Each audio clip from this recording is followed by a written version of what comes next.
ನಿನ್ನೆ ದಿವಸ ಮಾನ್ಯ ಜಿಲ್ಲಾಧಿಕಾರಿಗಳ ನಿರ್ದೇಶನದಂತೆ ಸ್ವಲ್ಪ ಮಾರ್ಕೆಟ್ ಇಂಟೆಲಿಜೆನ್ಸ್ ನಮಗೇನು ಬಂದಿತ್ತು ಆ ಪ್ರಕಾರವಾಗಿ ನಾವು ಈ ಶಿವಮ್ ಅಸೋಸಿಯೇಟ್ ಏನು ಕಂಪನಿ ಇದೆ ಆ ಕಂಪನಿಗೆ ಏನು ಶಿವಾನಂದ್ ನೀಲ್ನವರವರು ಏನು CMD ಅಲ್ಲಿ ನಾವು ಒಂದು ಪ್ರಾಥಮಿಕ ತನಿಖೆಯನ್ನು ನಾವು ಸಹಕಾರಿ ಇಲಾಖೆ DR ಅವರು ACP ಮಾರ್ಕೆಟ್ ಅವರು ಆಮೇಲೆ ಈ ಜ್ಯೂರಿಸ್ಡಿಕ್ಷನಲ್ CP ಅವರು ಹೋಗಿ ಇನ್ವೆಸ್ಟಿಗೇಷನನ್ನು ಪ್ರಾಥಮಿಕವಾಗಿ ನಡೆಸ್ಕೊಂಡು ಬಂದಿದ್ವಿ. ಆ ಪ್ರಕಾರವಾಗಿ ಒಂದು ವರದಿಯನ್ನು ನಾವು ಈಗಾಗಲೇ ಮಾನ್ಯ ಜಿಲ್ಲಾಧಿಕಾರಿಗಳ ಮುಖಾಂತರ ಸರ್ಕಾರಕ್ಕೂ ಸಹಿತ ನೀಡಿದ್ದೀವಿ.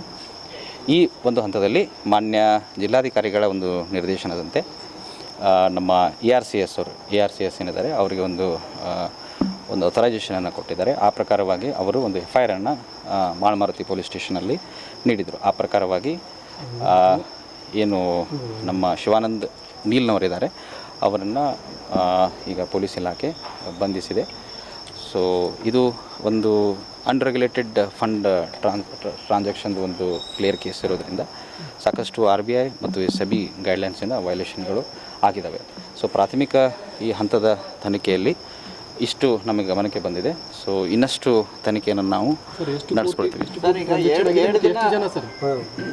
ಕೇಳಿ ಎಷ್ಟು ಕೋಟಿ ಟ್ರಾನ್ಸಾಕ್ಷನ್ ಆಗಿದೆ? ಅದು ಈಗ ನಿಖರವಾಗಿ ಅದನ್ನು ಯಾವುದೂ ಹೇಳೋಕ್ಕೆ ಆಗೋದಿಲ್ಲ.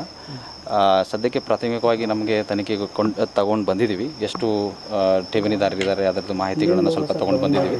ಸ್ವಲ್ಪ ಅದನ್ನು ಮಾಹಿತಿಯನ್ನು ಈಗ ಅವರು ಕರ್ಕೊಂಡು ಬಂದಿದ್ದಾಗೆ ಸ್ವಲ್ಪ ಇನ್ವೆಸ್ಟಿಗೇಷನ್ ಆದಮೇಲೆ ಸಂಪೂರ್ಣವಾದ ಮಾಹಿತಿ ನಮಗೆ ತಿಳಿತದೆ. ನಾಳೆ ಮಾನ್ಯ ಜಿಲ್ಲಾಧಿಕಾರಿಗಳು ಹಾಗೂ ಮಾನ್ಯ ಪೊಲೀಸ್ ಆಯುಕ್ತರು ಇಬ್ಬರು ಸಹಿತ ತಮಗೆಲ್ಲ ಒಂದು ಪ್ರೆಸ್ ಮೀಟ್ ಮಾಡಿ ಇನ್ ಡೀಟೇಲ್ ಏನು ಆಗಿದೆ, ಆಗು ಹೋಗುಗಳು ಎಷ್ಟಾಗಿದ್ದಾವೆ ಏನೆಂಬುದನ್ನು ಮಾಹಿತಿಯನ್ನು ಠೇವಣಿದಾರರು ಯಾರಾದರೂ ದೂರು ಕೊಟ್ಟಿದ್ದಾರೆ ಸರ್?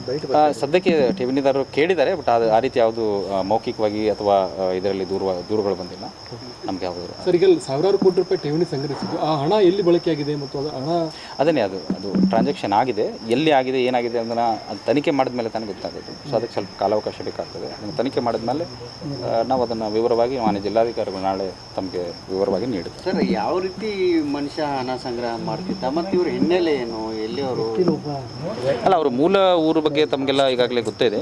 ಅವರು ಈ ಶಿವಮ್ ಅಸೋಸಿಯೇಟ್ ಅಂತ ಹೆಸರಿನಲ್ಲಿ ಹ್ಯಾಂಡ್ ಲೋನ್ ಅಗ್ರಿಮೆಂಟ್ ಒಂದು ಮುಖಾಂತರವಾಗಿ ಸಾಕಷ್ಟು ಜನರಿಂದ ಅವರು ಲೋನ್ ರೂಪದಲ್ಲಿ ನಾವು ತೊಗೊಳ್ತೀವಿ ಅಂತ ಹೇಳಿ ಹಣವನ್ನು ತೊಗೊಂಡಿದ್ದಾರೆ. ಕೆಲವೊಂದು ಆ್ಯಪಲ್ಲಿ ಸಹಿತ ನಾವು ನೋಡ್ಕೊಂಡಿದ್ದೀವಿ. ಅದು ಎಷ್ಟು ರೂಪದಲ್ಲಿ ಬ್ಯಾಂಕ್ ಟ್ರಾನ್ಸಾಕ್ಷನ್ ಮಾಡ್ಕೊಂಡಿದ್ದಾರೆ, ಎಷ್ಟು ಕ್ಯಾಶ್ ರೂಪದಲ್ಲಿ ನೋಡ್ಕೊಂಡಿದ್ದಾರೆ ಅನ್ನೋದನ್ನು ಏನಿದೆ ಅದು ಸ್ವಲ್ಪ ಇನ್ವೆಸ್ಟಿಗೇಷನ್ ಆದಮೇಲೆ ಸಂಪೂರ್ಣವಾಗಿ ಮಾಹಿತಿ ಗೊತ್ತಾಗ್ತದೆ. ಅಂದಾಜು ಸರ್ ಎಷ್ಟು ಜನ ಇದ್ದಾರೆ ಅಂದಾಜು ಇಲ್ಲ, ನಾವು ವೆರಿಫೈ ಮಾಡಿ ನೀವು ಉಲ್ಲೇಖ ಮಾಡಿದ್ರಿ 35,000 ಅನ್ನೋದು ಯಾವುದು? ಅದು ARCS ಅವರು ಮಾಡಿದ್ದಾರೆ. ARCS ಅವರು ಮಾಡಿದ್ದಾರೆ. ನನ್ನ ರಿಪೋರ್ಟ್ ಇನ್ನೂ ಸ್ವಲ್ಪ ಡೀಟೇಲ್ ಆಗಿ ನಾನು ಕಳಿಸ್ಕೊಟ್ಟಿದ್ದೀನಿ. ಸರ್ಕಾರಕ್ಕೆ ಬಂದಮೇಲೆ ಅದೇನು ಕಾಂಪಿಟೆಂಟ್ ಅಥಾರಿಟಿ KPID ಅಂಡರಲ್ಲಿ ಏನು ಅಪಾಯಿಂಟ್ ಮಾಡ್ತಾರೆ, ತದನಂತರ ಫರ್ದರ್ ಇನ್ವೆಸ್ಟಿಗೇಷನ್. ಇದು ರಿಜಿಸ್ಟ್ರೇಷನ್ 2020 ಆಗಿದೆ. ಸರ್, ಕೇಸ್ ಏನಾದರೂ ಹಸ್ತಾಂತರ ಆಗುತ್ತೆ? FIR-ದಲ್ಲಿ 2016 ಅದು ಮುಂದಿನ ಇದೆ. ನಾಳೆ ಅದ್ರ ಬಗ್ಗೆ ತಮಗೇನು ಇನ್ ಡೀಟೇಲ್ ಬೇಕಾಗಿದೆ, 2016 ಇನ್ ಡೀಟೇಲ್ ತಮಗೇನು ಅವಶ್ಯಕತೆ ಇದೆ ಎಲ್ಲವೂ ಸಹಿತ ಮಾನ್ಯ ಜಿಲ್ಲಾಧಿಕಾರಿಗಳು ಮತ್ತು ಪೊಲೀಸ್ ಆಯುಕ್ತರು ತಮಗೆ ನೀಡ್ತಾರೆ.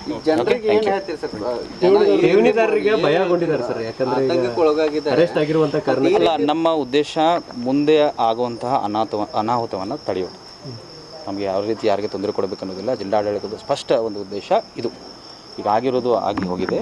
ಇನ್ನು ಮುಂದೆ ಈ ರೀತಿ ಜನರಿಗೆ ಅನಾನುಕೂಲ ಆಗಬಾರ್ದು, ತೊಂದರೆ ಆಗ್ಬೋದು ಅನ್ನೋ ಉದ್ದೇಶದಿಂದ ನಾವು ಈ ಕ್ರಮವನ್ನು ತೊಗೊಂಡಿದ್ದೀವಿ. ಅದ್ರ ಬಗ್ಗೆ ಏನಿದೆ KPID ಆ್ಯಕ್ಟ್ ಇದೆ, ಆ ಅಂಡರಲ್ಲಿ ಯಾವ ಗೈಡ್ಲೈನ್ಸ್ಗಳಲ್ಲಿ ಏನಾಗಬೇಕು ಅದನ್ನು ಮುಂದಿನ ಕ್ರಮವನ್ನು ಮಾನ್ಯ ಸರ್ಕಾರದ ನಿರ್ದೇಶನದಂತೆ ನಾವು ತಗೊಳ್ತೇವೆ. ಸರ್ಕಾರದ ಗಮನಕ್ಕೆ ಕಳಿಸ್ಕೊಟ್ಟಿದ್ದೀವಿ. ಮಾನ್ಯ ಜಿಲ್ಲಾಧಿಕಾರಿಗಳ ಮುಖಾಂತರ ಕಳಿಸ್ಕೊಟ್ಟಿದ್ದೀವಿ. ನಾಳೆ ತಮಗೆಲ್ಲ ಬ್ರೀಫ್ ಮಾಡ್ತೀವಿ. Thank you.